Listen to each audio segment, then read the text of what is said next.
guys, welcome back to the channel where I cover missing persons, unsolved cases, crime news, and more.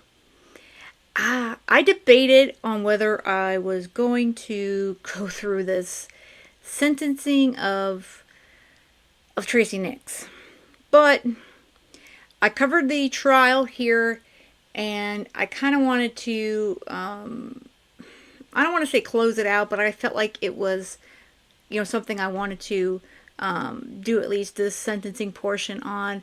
And I know a lot of you guys, saw my post on the community tab, and I plan on doing this on Friday. But last week I was in training at work, and I was dealing with a sinus infection, so it wasn't really a very good week for unfortunately making a lot of content. So I do apologize for that, but the sentencing obviously is super long, so I'm not going to go through the whole thing because that would be like over 2 hours long or something. I do want to go through Kayla's victim impact statement, as well as hear what Tracey herself had to say, and then obviously I want to hear you guys' thoughts on it, and I will post a link if you haven't seen this and you would like to see it. You guys do know that she got 5 years for it, and like I said, the opinions and thoughts on this one are very strong with people, and I'm totally always good with hearing everybody's thoughts, whether or not you agree with me, but just as always, just keep respectful in the comments. So let's get right to I'll let them open up the court, and we will listen to Kayla Nick Shock's victim impact statement. All right, good morning, everyone. I'm Judge Brandon Rayful. We're here today for the state of Florida versus Tracey Nix sentencing. It's a docket CF 22-289. Please announce from the state's perspective who's here for the record and the defense's perspective, please. Tim Coleman on behalf of the state of Florida, Your Honor. Pleasure on behalf of the defendant, as well as Joel, as well as you. All right, thank you. Good morning, Your Honor. I had a beautiful daughter, and her name was Uriel Jane Shock, and I named her from an angel from the Old Testament of the Holy Bible. She was nothing shy of an angel. She was my rainbow baby. As much as I want to start with her, I have to start on the day that my son Ezra Shock died. And I have to start there because I received a phone call from my husband screaming about my son, and I was unaware of what was happening. And I got into a vehicle and I flew as fast as one can fly to 1478 Kaysen Road in Wauchula, where I called my home for a large majority of my life. And on my way there, I was very careless in driving. I could see a helicopter coming to their address, and I looked at the helicopter, and I didn't look in front of me. And I had a front-on collision with a very innocent woman, and I damaged that woman. And I want to publicly say that I am deeply sorry to that family, because I caused them harm in that moment, and I would like to take a moment to acknowledge that and take ownership of that. But that woman isn't the only woman that I damaged that day. I was 6.5 months pregnant with my daughter, Uriel. And in that car accident, I had a placental rupture. I totaled my car. I bailed out of the passenger window with all the airbags that fell on me, climbed through the glass, barefoot, took off running down the street to 1478 Kaysen Road.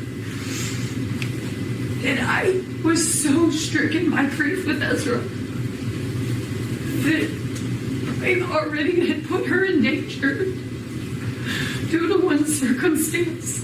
And as I laid there in Tampa General with my son, I demanded an OB team come down to the NICU to sit with me because I could not leave my son, but I could not harm my daughter anymore.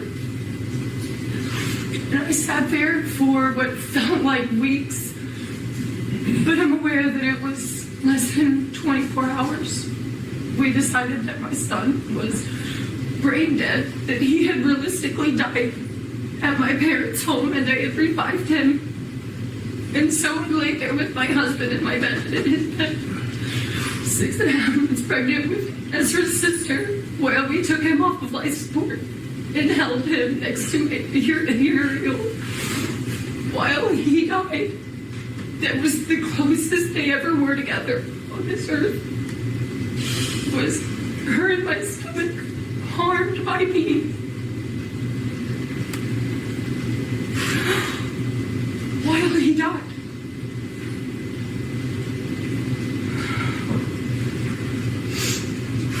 I had my daughter on March 5th, that following year.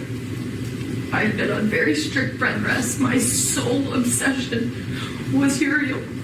I had been told by my doctors that I needed to choose. I had to choose whether I mourned Ezra or I saved Uriel. And so I put Ezra in any version of a box that I could find inside my heart. And I put him here in the name of protecting Uriel.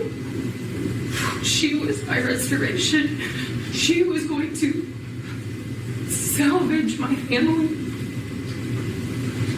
And that was never meant to be her purpose. She was just meant to be a beautiful little girl. But by circumstance, she became my salvation. The day that my daughter died is one I could clearly never forget. No matter how much I wish I could wash it away and just hold the beautiful moments, it's not something that I can do.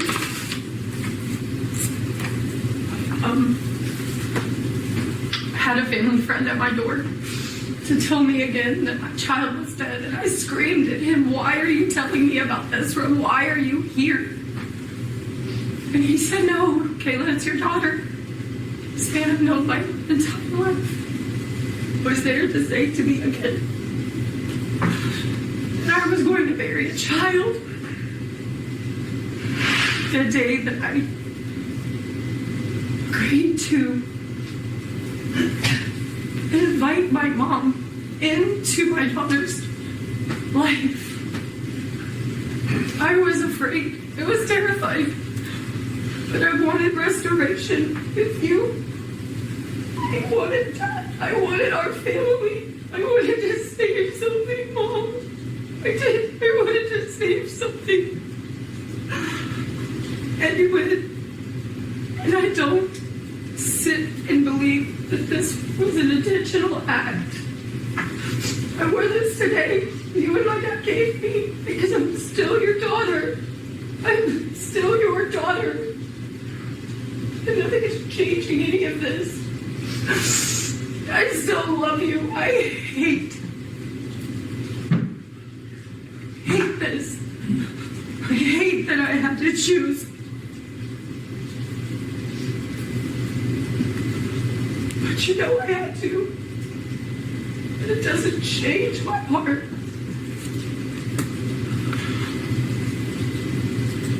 She was gone. I walked in with my husband to the hospital to identify her body.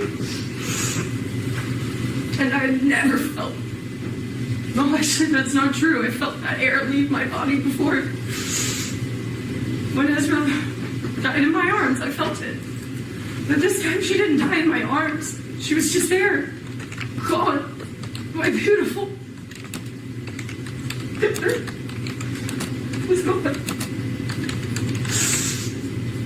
The officers on site were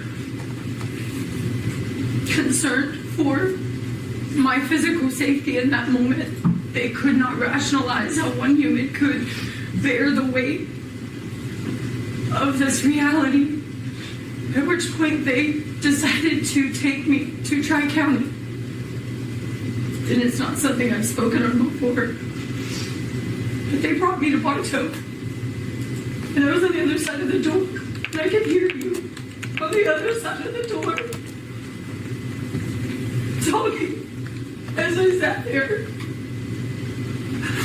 And I just remember feeling so alone in that moment.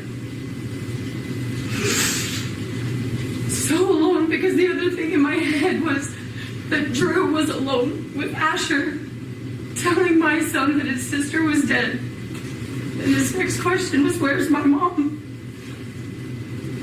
And I don't even know what he said. I don't know what he said. But I know I wasn't there for my son. So they transported me to Lakeland.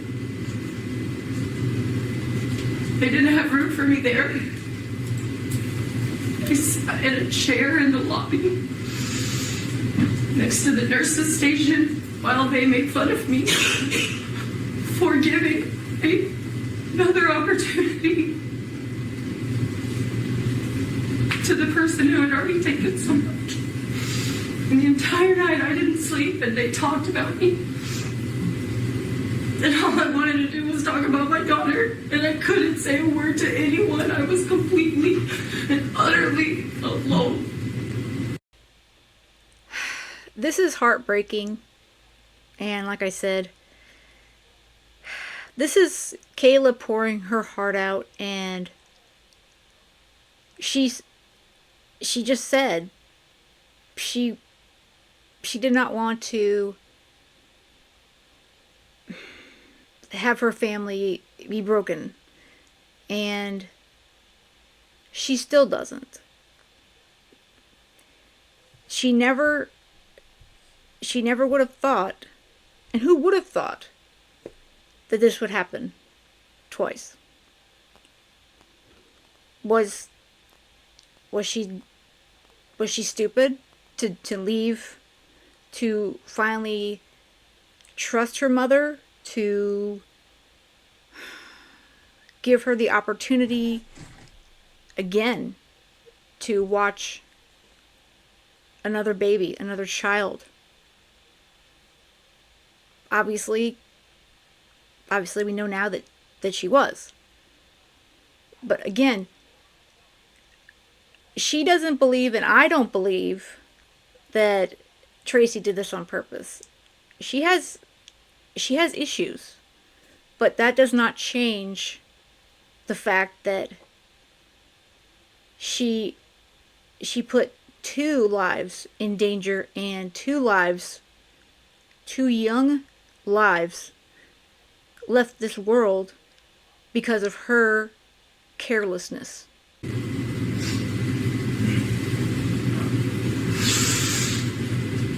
And morning I was exposed to horrific things.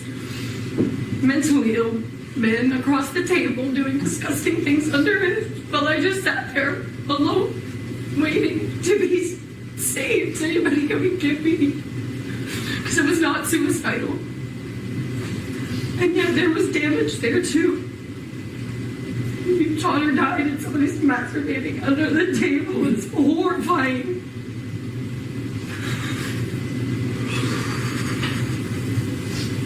And then this court proceeding began. And all I ever wanted was for it to stop. I just wanted this to stop. I wanted this to end. But I had to seek justice for my daughter and my son because I had already been forced to choose. The day we came here, I knew I was forced to choose. And I am not a mom that is going to sit down and care about my feelings as someone's child more than my God-given role as their mom. All of these decisions are things that I find suffocating. I have felt nothing shy of cornered, 2.5 years with the only move to make is to stand up and say my children's names, say Ezra, say Uriel, say they deserve better than this, because they did. Beautiful children, children we prayed for, longed for, and cherished. But I wanted to salvage my family, and I thought that that was something that could be done, because I still love each of them so dearly.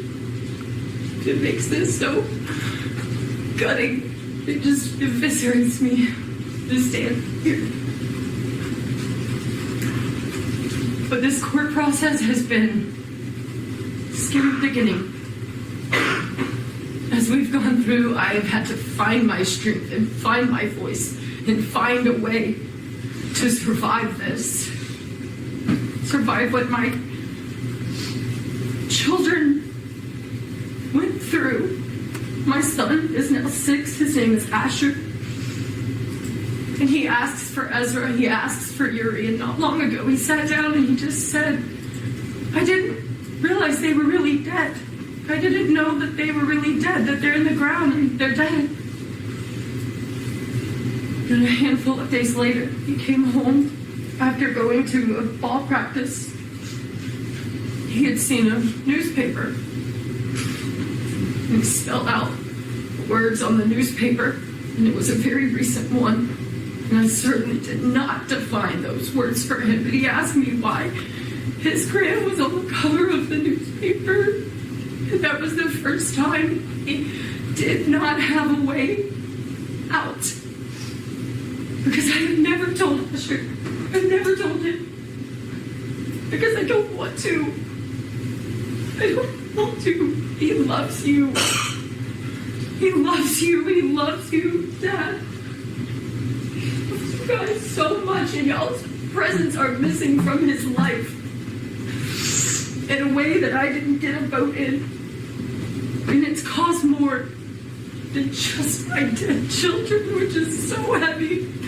It has caused my relationships with my family, my parents, my extended family. I've never felt so alone. Ever. But it isn't about my feeling. It is about what I know. And what I know is that my son drowned on a very cold day in their pond, and he drowned alone. And I know that my daughter died on a scorching hot afternoon, alone.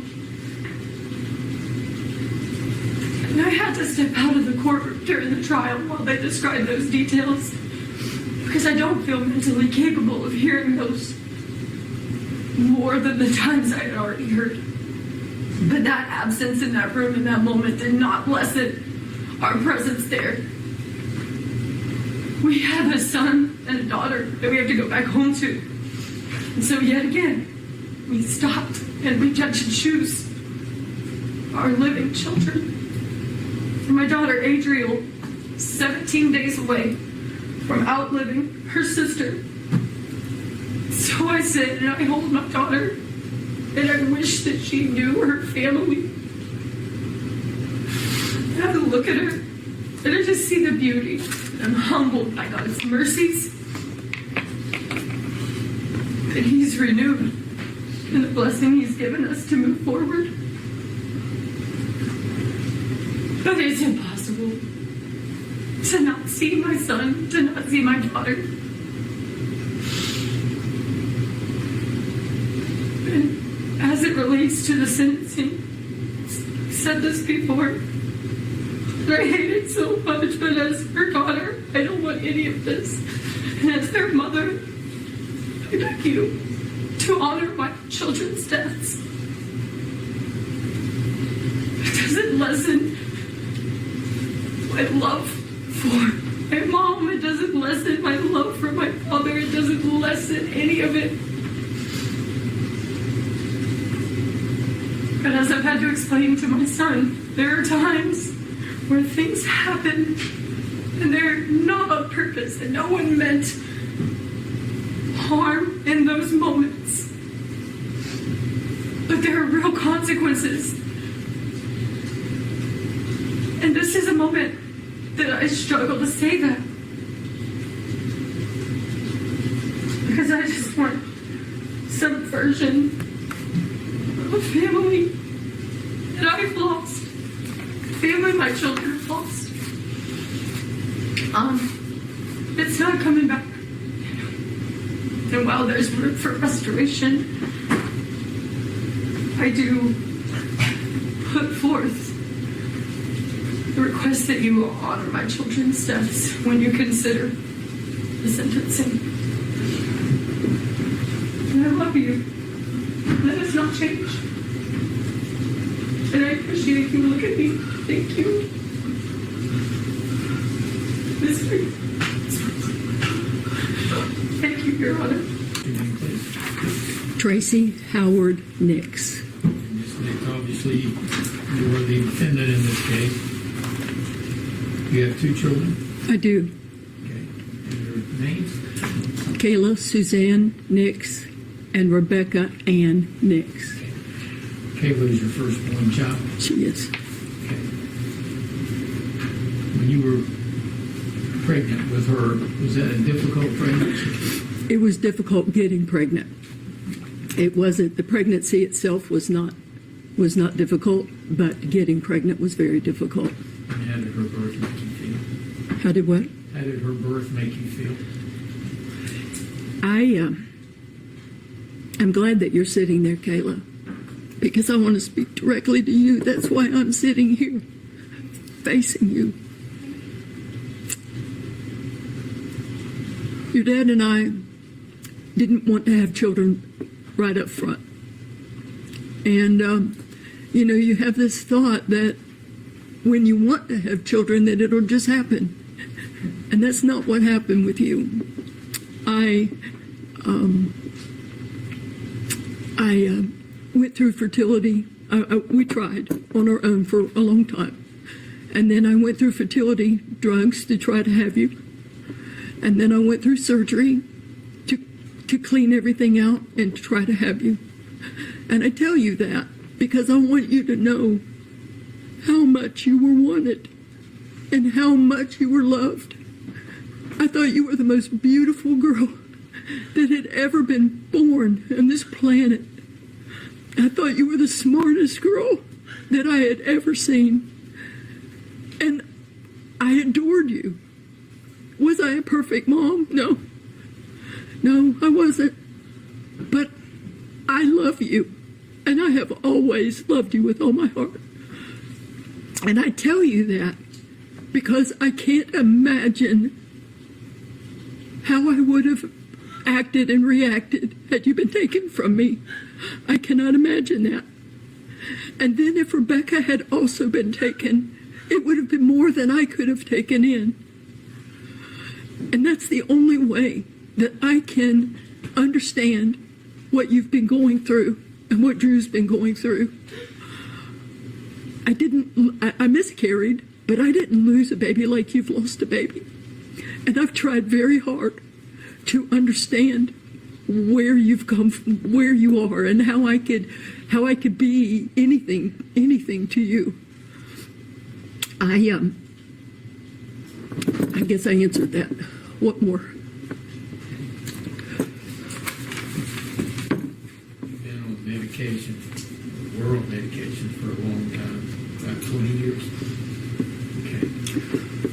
Do you have any idea there was medication for affecting you? No. Okay. Did you trust your medical provider? I did. Who all in your family went to this medical? Rebecca did, and I think Kayla did. I believe Kayla did as well. And when were you taken off this medication? If you'll allow me, I need to back up just a little bit. May I? Yes. I know that both of you have felt that I have evaded questions. I haven't evaded questions. I wasn't allowed to talk to you. I wasn't given the opportunity to talk to you. And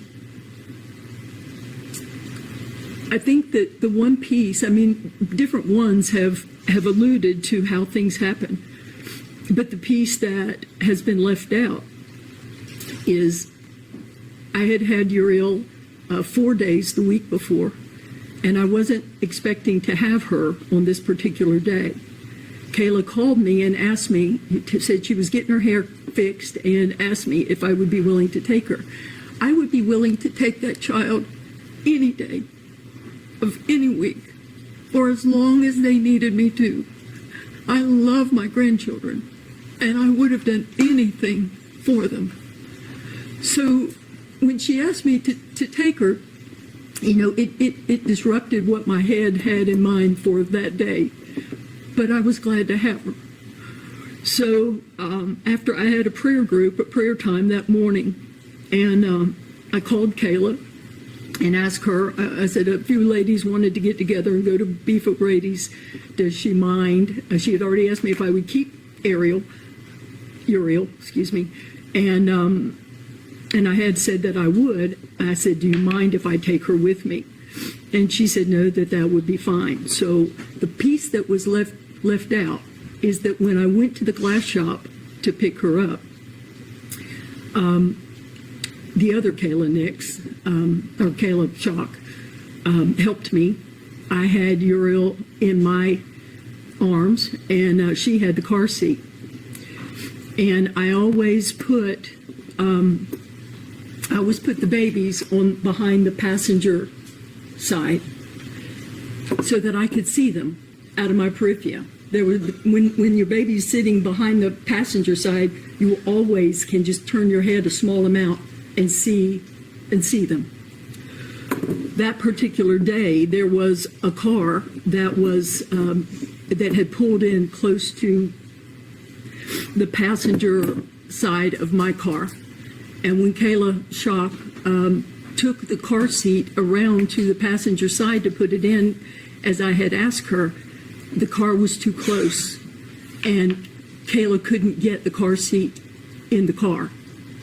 So she came back around and she put the car seat behind where I was sitting, behind the driver's seat. And we went on about our business. She was the talk of the town at Beef O'Brady's. We thoroughly enjoyed her. She was perfect. And when everything was over and I put her back in the car seat, I very succinctly and carefully had everything all packaged up, and I slid it on the floorboard under her car seat. And she was so sleepy, I think from just being on that whole time, that I gave her her bottle, and she immediately fell asleep. And I don't live far from Beef O'Brady's, but she was sound asleep within seconds of me backing up. So when I pulled in at the house, there were roofers. We were having our roof redone, and they had asked me to not pull into the garage because he didn't know if there'd be stray nails or whatever in the driveway or on the driveway. So I backed up under an oak tree, and I can remember literally looking over to the passenger side in the back. Nothing was there. I looked in the passenger side in the front. Nothing was there. I looked at the dash. Everything looked clean. And so I got out of the car, and I went in the house and began to do the things that I had on my mind to do. This is very, very important that Tracey was able to speak here. And she's going to obviously get further into this. And hearing, I hate to say her side, but her point of view. She has issues, obviously, she's on medications. And the key with the car seat being behind her seat, the driver's side, and not being on the passenger side, that seems to definitely be a key problem.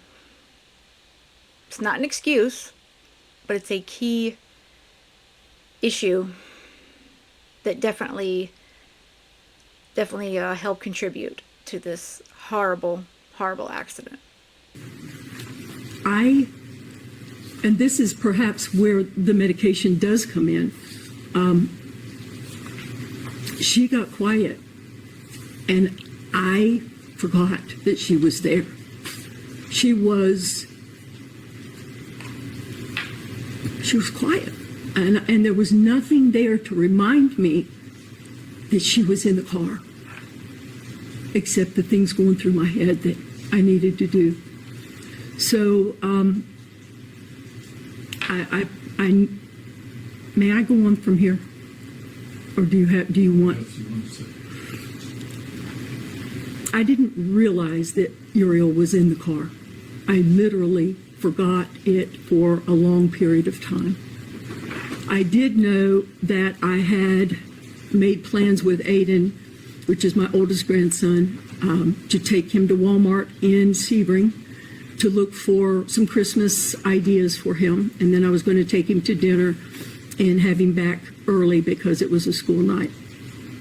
He was about 4:15 or so. He was feeding the pigs back behind the barn. And I got in the car and I pulled up to the barn. And Nay came with his lawnmower around so that my driver door and where he was sitting in the lawnmower, I just opened up my driver door and we could talk. And we were just chatting about I don't even know what. And I said, when did Kayla come for Uriel? And he just looked at me. He said, I've been outside. I don't know. And then I said, when did Kayla come for Uriel? And it began to dawn on me. And then I opened the door and realized that she was in there all along. I could tell that she had passed when I looked in the car. And I ran back behind the barn to the west side of the barn. I looked for anything I could find to hurt myself. I wanted to be gone. I did not want to have to deal. I didn't want to have to look at Kayla and Drew and tell them that this had happened. I wanted to be gone. But there was nothing there. And there was not any way that anything that I could find that would do that. So I fell on my face and I asked God just to take me. I said, I'm done. I'm done. I need you to just take me. And he wouldn't. How do you feel about what happened? I'm broken about what happened. I don't want to leave anyone with the thought that I'm making excuses, because I'm not. I was forthcoming with the detective. I asked to be taken to the sheriff's department. The video that you saw at the trial was during that time of me being in the sheriff's one of the interrogation rooms. When the detective came in, she asked me if I felt like giving a statement or talking about what happened. And without a lawyer, I told her everything I knew. I was not trying to hide anything. I didn't want to be there, and I didn't want to live at that moment, but I wasn't trying to hide anything. It ended up that I did go to Peace River, and I did it by choice, not because I was forced to do that. I didn't know what I was going to do to myself. I didn't get there until late or early morning, late night or early morning, and of course there was no sleeping that night. And Kayla, you said that you had heard my voice. I don't even remember coming out of the bedroom or the room that I was in the next day. I'm sure that you're telling the truth on that. I just simply don't remember leaving the room. Usually that's a 72-hour hold. I stayed 2 weeks. And I stayed 2 weeks because I didn't know what else to do. I didn't know how I could possibly handle looking at Kayla and Drew ever again, or Joanne and Greg ever again, or Nay. You know, I love my grandbabies. Joanne and Greg love their grandbabies. Nay loves his grandbabies. And I just simply did not know what else to do but just go there and try to keep my head on my shoulders. So every day, the next day after I got there, I told you I got there late night, early morning, and so they had me go to bed, which was ridiculous. But the next day I saw the psychiatrist, and that is what I think it was Dr. Estevez described, that he immediately took me off of my medicines. He said that the medicine, that the Ambien, they had me on, just so you know, and I'm going to take a small step back. Drew, I don't know if you remember you coming into your house the day that I was sitting at your house. Kayla had asked me to come over, and I was sitting at your house, and I just was watching her at the house. And you came in maybe around 12:30 or 1 o'clock. And I got her settled, and I walked over to you, and I said, we haven't talked about Ezra. And I don't want to talk to you until you feel ready to talk. And when you feel ready to talk, please let me know, and I'll tell you anything you want to know. And then Kayla got up from her nap, and she came out, and I said the same thing to you. I said, I told Drew what I just said, and I don't know that you're ready to hear it yet. Officer Martin told me that there weren't charges for Ezra that day. That's why he came home. That's why I went to my room. I told you that.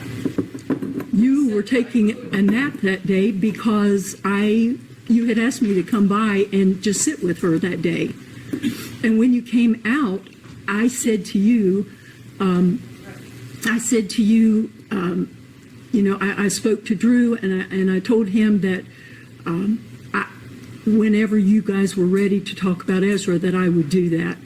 And I never heard back from either of you. So I wasn't avoiding talking with you. I was waiting on you to tell me you were ready to talk. And that's why I understand. Okay. And I've kind of lost where I was. That was the last thing I said before I went off on that. Can they read it back to me so that I know what the last thing? This is an ECR, electronic recording. We don't have my court. Okay. So discuss, or your lawyer can redirect you. All right. I really do forget where I was. To tell Kayla or Sean.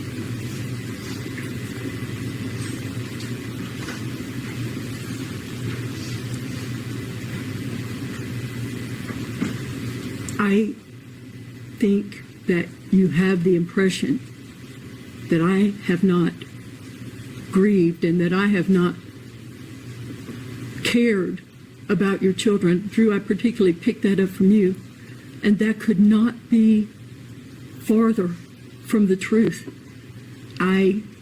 After she was gone,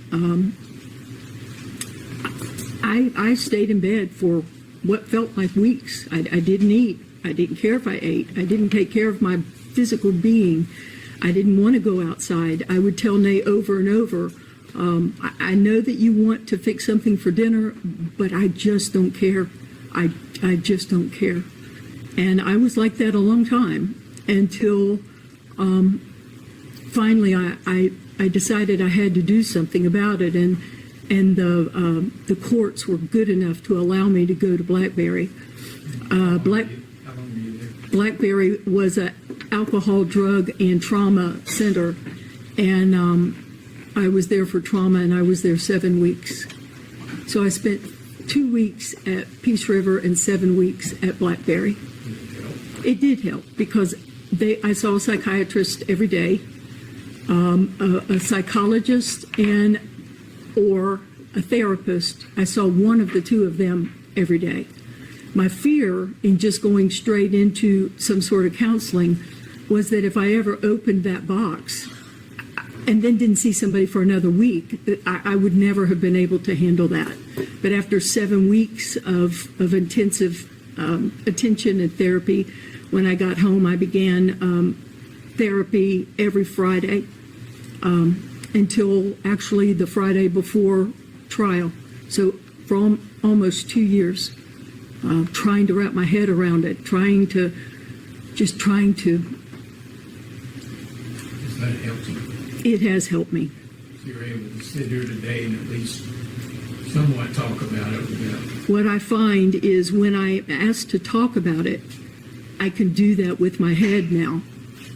But the second I begin to talk about Kayla or about Yuri or Ezra, I just, that's the trigger, and I just fall apart because I love them so much. And I want to just go on and make another comment that Drew said, that you hadn't even received an apology from me. You had not received an apology because I wasn't allowed to talk to you. I wasn't allowed to be close to you. But let me tell you something.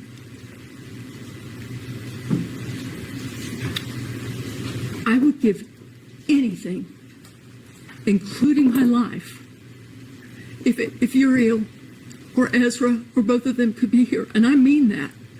I would give my life if they could be here. But that is not how God wanted that to be. And I can't explain it beyond that. But that's not how God wanted it to be. So I've got to figure out how to live. You know, I've got to figure out how to not hurt myself. I woke up even just 2 weeks ago. Now, this has been 2 years and 4 months ago, and 3 years and 5 months, 3 months ago for Ezra. But I woke up 2 weeks ago out of a dead sleep in the middle of the night. And the first thing, I sat up, and the first thing on my mind was, what can I do to hurt myself? What can I do to get out of this? What can I do? And I thought of all these different ways that I could hurt myself or die. I wanted to die because I would never hurt your babies on purpose. You've got to know that. You've got to know that. I just would never hurt them on purpose. I loved your babies. With all of my heart, I love your babies. So if I have to apologize, I mean, if I have the opportunity to say I'm sorry is so menial and insignificant. But maybe if I told you that I would literally lay my life down for them, maybe that would make the I'm sorry more meaningful. I would do that if it would bring them back. You've got to know that. And I am desperately, desperately sorry for the pain that you've endured, for the loss, Joanne and Greg, of your grandbabies, for Nay. You know, Nay has stepped up and he's done all the dirty work. He's done everything. And he's done it with grace and with strength. And he's not going to get to see his grandbabies either. I don't know what else to say. I could probably babble on, but the important thing is that you know that I wouldn't hurt your babies. I just wouldn't. I think I did leave a part out when we were talking about the car and the baby and Caleb Shock put the car seat back behind my seat. I think I did say that though. That You couldn't see it. and I couldn't see them. Yes, I did say that. Okay.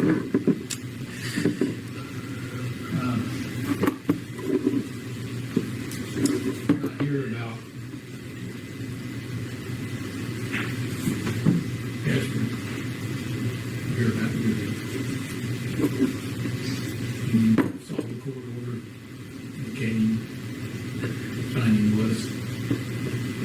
asleep at the time Ezra passed and May had left. But you still feel guilty about it. Oh, yeah. Yes, I do. As soon as there were toys in the floor, we're talking about Ezra, there were toys in the floor, all over the floor. And every toy this day and time makes a noise of some sort. And Ezra and I had a pattern. When he was at the house, I have a red chair. And I would sit in the red chair, and about, 10 o'clock or so, he'd climb up, and I would rock him to sleep. And he would take a nap. And this particular day, he climbed up in the seat without me. And when I walked in the room, Nay was standing behind him, and he was rocking the chair. Because he never gets to do that. That's always my joy, to do that. And so Nay was standing behind him and rocking the chair, and he fell asleep in the chair. And instead of picking him up and putting him in my lap, I let him sleep there, because that was important to Nay, that he had put him to sleep. So I sat on the corner of the couch with only an end table in between us. We weren't 3 feet apart from one another. And I leaned my feet back. I laid the chair back, and I dozed off. I did. And he was asleep, and I was asleep. And Nay ended up leaving to go to Walmart. I woke up. I didn't go in a real deep sleep, but I don't know how Ezra made it through the living room without hitting a toy, because there were so many. And so when I opened my eyes, he wasn't in the chair. So I sprinted literally around the house, and I got in the car, and I went down the driveway, and I turned to the left and went to the stop sign, and I turned to the right and went down a small distance, knowing that his little legs wouldn't take him that far. And when I came back from going west, I cut across the pasture, because I saw something that looked like a little volleyball or something in the water. And I just cut straight across the pasture. I got out of the car before I even put on the brakes, and I scampered over. I hurried over to the pond, and I got him out, and I began doing CPR on him, and I screamed for the neighbor, and the neighbor called 911, and we were doing all that we could do. The only thing that we can figure is it was Christmas time, and we had white reindeer, and maybe he was enamored by the reindeer, and then the reindeer were probably 15 feet or so from the pond, and there were ducks in the pond, and that's the best that we can figure as to what brought him there. And you don't know how he got out? I don't know how he got out. Okay. And you weren't aware he could open the door? I was not aware he could open the door. He had started walking a few, handful of weeks before that. But I had never seen him reach for it's a lever handle, and I'd never seen him reach for the handle. Discuss this at length in that prior hearing. Yes, we have. Anything else you'd like to say to the court, to the family?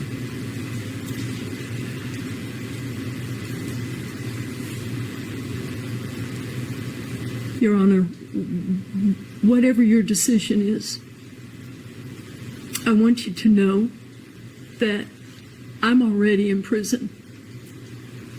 No one can do more to themselves than I have done to myself. I wake up every day and I think about it. I go to bed every night and I think about it. And I will do that until I draw my last breath. So you may feel like you need to do something more, and I will understand that. But I do want you to know that I'm in my own prison, and it will last all of my life. State. I just have one question, Your Honor. And I'm sorry, man, I'm a bit confused. You said many things. One of them was, you don't want to make excuses, and then you listed off a bunch of things such as medication and fatal shock, putting the seat in the wrong spot. I just want to know from you, why isn't Yuri here with us today? First of all, I'm not making excuses. Those were factual events. And Yuri is not here because I left her in the car. That's my question, John. All right, anything, may she sit down, defense? Yes, Your Honor. Thank you, Ms. Nix. I wouldn't say that hearing Tracy speak changes that she was highly irresponsible in not only Uriel's case, but Ezra. And her legal team advising her not to speak with her daughter, that's a hard one. I can see why that she was advised that, but I'm not so sure that that was that was really the best advice. But of course I'm not an attorney. Do I think that she's sorry? Yes. Again, she does state that because of the car seat was put in at a different location, and then she talks about Ezra. I hate to say they're excuses, but they kind of are. And her wanting to self-harm herself or take her own life after discovering that Uriel was in that car and she was gone. Was that because she felt for herself, or was that for, the entire situation? It's hard to say, and it's just a horrific. This is horrible for this entire family. And again, there's people on both sides of whether Kayla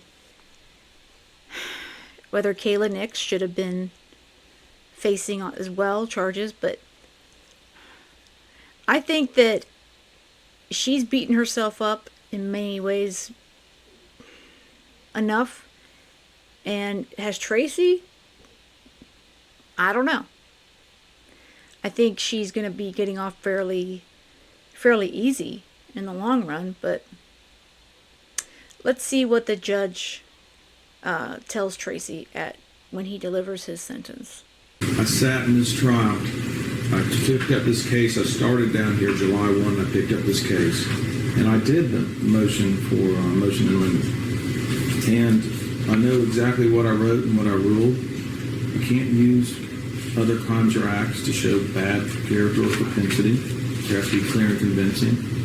But it doesn't negate the fact, just because I didn't use that event did occur. And it was with two people there. It was with Mr. Nix and Mrs. Nix. And when I hear today situations and testimony about where the seat was put in the driver's side because Kayla Nix did it, and not Mrs. Nix, Miss Tracey Nix, the defendant, did it, that's inconsistent with the deposition testimony that Kayla Nix said, and it's also inconsistent with what she wrote in her victim impact statement. Then I listened to her testimony about the juror was sleepy and gave a bottle and immediately fell asleep. And there's a video, and I don't recall seeing that. But I also recall in the trial, they talked about giving the baby a straw and some water in a straw, and that this was a situation where their baby didn't have food and milk. And I went through, and I'm going to come down to this in a minute, but the evidence that comes in, I wasn't there, you weren't there. The only people that were there were Miss Nix, and at the time, we get evidence after the fact, and when we're sitting in the room and we're watching it, it comes in. Like, here's the back seat of the car, evidence 41 that came in. Here's the front seat of the vehicle, 40, where there's wipes and things in a car. And when people go places with kids, they leave objects thread on the steering wheel, things in the front seat to remind them where they had a child. And I'm not talking about a child that was there, you had an hour-long, 2-hour-long drive. I'm talking a 7 to 9 minute drive. Here's the exhibit 29. It's the back seat of the car. There's evidence everywhere. Then we see the picture of when Nay and them got there. That's evidence 23. I then have a half-empty thing, a bottle, evidence 35. So I see all of that, and I see all the reminders, and then I remember Kaylee Nix saying that the Lexus, the red Lexus, was equipped with a red rear occupant alert to alert an adult to a child in the back seat. And I know that these cars, Fords, Lexuses, everything has so much weight in the back seat, beep beeps go off. And I hear her saying I didn't have that. But then I read the deposition taken of Kaylee and Nix, docket entry 201, October 1, 24. Do you know who put the car seat, page 32, line 5 to 7? Do you know who put the car seat into the car that day she picked Uriel up at the glass shop? I do not. I do know it was her tendency to put the car seat in herself. Okay, Kaylee answered. She typically, whether I was standing there or not, would pick her up and set her in there. And then I would typically help reach over and strap her in. But a car has sensors, weight sensors. So that, just like my vehicle, whenever I stop and put it in park and turn it off, there's a loud ding that says, check your back seat if there's weight in the seat. And so those are things that I'm aware of that were in a vehicle. So when she put her in there, I did not imagine that I had any other staff assist her in the moment putting her car seat. Did she normally put the car seat behind the passenger or driver's seat? I have her telling me it was in the driver's seat because Kaylee did it, and I have Kaylee saying that it was typically in the driver's seat. And then I have these tendencies and these things that I see that show that there's a baby in the car. And let's not forget that we just left Beefville Grady's. This child was the apple of everyone's eye there. I've been to the Beefville Grady's. I've had lunch there. There's a lengthy video. There's a video of the car in the parking lot. At the end of the day, Kaylee Shock presented this evidence to me through her testimony, her victim impact statement, and her the deposition. The defense has presented to me the witnesses and the evidence. What I know for a fact is Tracey Nix left Euro in the car at 2 p.m. for over 3 hours. At no time during the 10,800 seconds that elapsed did she think 1 second about her granddaughter. Uriel Shock was there for 2.5 hours with her that day. And she just saw her 7 to 9 minutes before, and then she goes to the residence 7 to 9 minutes away. This child, like I said earlier, was the apple of everybody's eye. It captivated and entertained the patrons and the people at Beef O'Brady's, much like a 7-month-old does, a year-old does, a 2-year-old, a 3-year-old does. You know what you're doing with them, and in 7 to 9 minutes, by golly, you know where that child is. And anything to the contrary, and any excuse to the contrary, is just that. I heard and saw the body cam footage along with the interrogation room video of Tracey Nix immediately discovering what happened after she has a grandchild passed away. She was distraught. I don't believe there's a lot of remorse in that about her grandchild suffering and death. Rather, I see her more concerned with her community image and the death of the child. I want to leave. I want to go away. I want to do this. I want to do this. I want to do this. And I hear today the evidence and the testimony, and I get a little more remorse on that, but is it truly remorse? Yes. Tracey Nix, throughout these proceedings, has contended these acts were involuntary. She couldn't form the requisite intent to commit a crime. Her narrative is that she forgot because of senility or by taking her prescribed mind-altering medications. There's no credible evidence to the court that's persuaded this court to mitigate her sentence as the attorneys have requested. This defendant, like many other defendants facing prison sanctions before, is trying to avoid or lessen a prison sentence once arrested and after a jury finds them guilty. They justify what happened rather than accepting blame and truly evidencing remorse.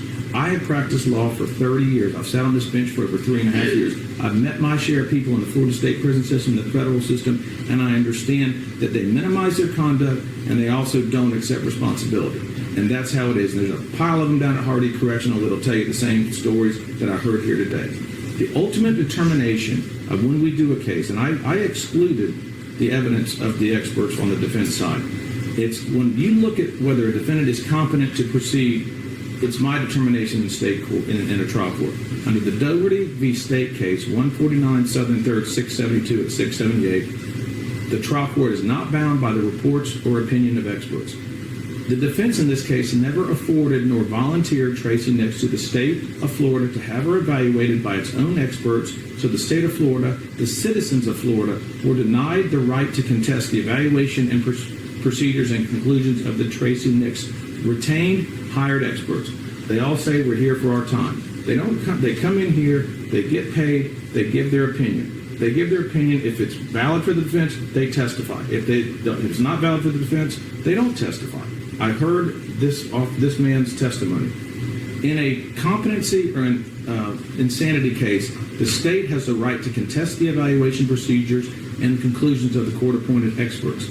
Had she alleged incompetence or not guilty by reason of insanity, the state of Florida and all the citizens would have the ability, the state would have had the ability to hire its own experts to evaluate her mental and physical claims. The state was not afforded that here. And that's why we have a 35-year-old law that says you can't bring in diminished capacity. I ruled on that. I'm not going to revisit that ruling. The state, as a representative body for the citizens of Florida, has a right to a fair determination and meaningful opportunity to be heard to conduct its own review of Tracey Nix. All of her defense experts were hired for their time and to defend her. They had unbridled access to her so they could present their opinions to the court. What I noticed was there was no, what did the MRI findings say? I don't know. I wasn't given that. There are many tests that mental health experts can perform and routinely do perform on criminal defendants to determine if a criminal defendant is falsifying or exaggerating facts or symptoms. There's called malingering. There's no medical records nor testimony presented to this court that she suffers from Alzheimer's, dementia, or senility November 1 of 2022.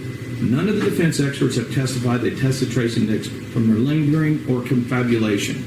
They simply say, trust us, we are experts. The court declines to do that. In Florida, the term for imprisonment for a second-degree felony is up to 15 years in prison. First degree is up to 30 years. Life is up to a defendant's life. And in a capital case, I can sentence somebody to death if the aggravating factors exceed the mitigating factors. In this case, Tracey Nix has been found guilty of a third-degree felony, punishable by a maximum of 5 years in Florida State Prison. On January 15, 2025, a jury found the defendant guilty of one count of leaving a child in a motor vehicle in excess of 15 minutes causing great bodily harm, but in reality causing death, and not guilty of one count of aggravated manslaughter. I've already gone over what I talked about with the Rule 3.704D9 about the victim injury points. Her score sheet is 44 points.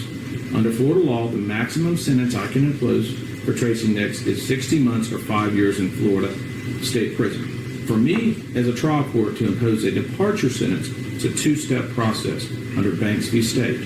732 Southern 2nd 1065 1067. First, I must determine whether I can depart. That is, whether a legal basis exists for the departure sentence that has been established by a preponderance of the evidence. Two, even if a valid and supported legal ground exists to permit a departure sentence, the trial court must still determine whether it should depart and whether a departure sentence is the best sentencing option in a given case. Two facts the defense argued in their motion to mitigate. 9, that Tracey cooperated with the state of Florida to resolve the offenses she was charged with on November 1, 2022. The court finds that not to be the case here. Tracey Nix did not cooperate. There's no competent, substantial evidence that the crime she was charged with was resolved as a result of her cooperation. To the contrary, she investigated it, she went to trial, she didn't enter a plea to count 2, and she didn't cooperate with law enforcement or the state prosecutor. The second ground they sought mitigation is 10, which is an unsophisticated, isolated incident. There's 3 elements that must be proven by the defendant when you raise that mitigation, not 1 or 2. Number 1, Tracey Nix has to prove the court that the offense was committed in an unsophisticated manner. Number 2, it was an isolated incident, and she has shown remorse. All 3 elements have to be proved. You can't prove 1 or 2, all 3. Tracey Nix and her husband had the 17-month Ezra at their home, who died 11 months earlier. That is a fact. That came in every hearing I've been in, and I've heard it today as well. The grandchild Uriel Shock's tragedy is not an isolated incident. This is the second. The court watched and heard her interview. I do not believe she's showing remorse. I believe she's showing sorrow. It is impossible for a defendant who refuses to accept responsibility for an offense to show remorse for that offense. Sympathy is not the same as remorse. Sorrow is not the same as remorse. When I look at the Florida statutes, when I deal with sentencing under 921.02, subsection 1B. The Criminal Punishment Code's primary purpose is to punish an offender. Rehabilitation is subordinate to the goal of punishment. Subsection C. Penalty imposed shall be commensurate with the severity of the primary offense and the circumstances surrounding the primary offense. The court does not find that the defendant's sentencing proposal is the best sentencing option. Rather, Tracey Nix should spend the next 60 months in Florida State Prison with credit for time served. The trial court is guided by the code, the sentencing guidelines, and the express purpose for criminal sanctions under Florida law, and a Florida State Prison sentence of 60 minutes is the best sentencing option. The court also finds that she knew how she was feeling on November 1. The multiple videos, some with audios that day, and the testimony of her Bible study and many friends unequivocally established her awareness that day she is not competent, nor is she insane. She caused aerial shock to suffer an agonizing, prolonged death that was avoidable. The court saw all the evidence in the photos. I want to note the diaper bag that was brought into evidence, Exhibit 36, Exhibit 37, Exhibit 38, Exhibit 39, was the most organized diaper bag I've ever seen in my life. And I heard testimony that the child didn't have food, this, that, and the other thing in the beef O'Brady's, and they fed her through a straw. I note that it was an excellent diaper bag. The bottles, food, medicine, and the items were all in quart bags, Ziploc bags.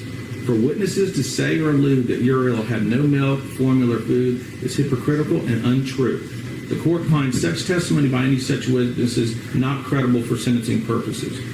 The defense's recitation of their mitigating factors without confirmation by any unbiased expert, in addition to the deficiencies the court found earlier, also fails to establish by a preponderance of the evidence any mitigation that is to be considered by the court today, nor do they amount to competent, substantial evidence for this or any court to justify a sentence of less than 5 years in Florida State Prison.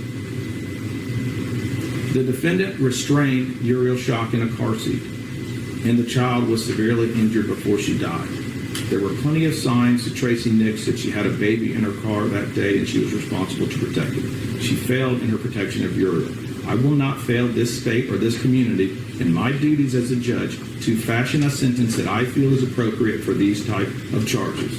You can call it whichever one of the 5 points you call it, but I'm calling it a just and determinate sentence based upon the facts and evidence that I have seen here and heard here and presented today. The court hereby sentences Tracey Nix to Florida State Prison for a term of 5 years of Florida or 60 months with credit for all time served. A $5,000 fine shall be reduced to a judgment lien. The cost of prosecution and restitution will be reserved for 60 days. Y'all can agree on it or we'll have another hearing.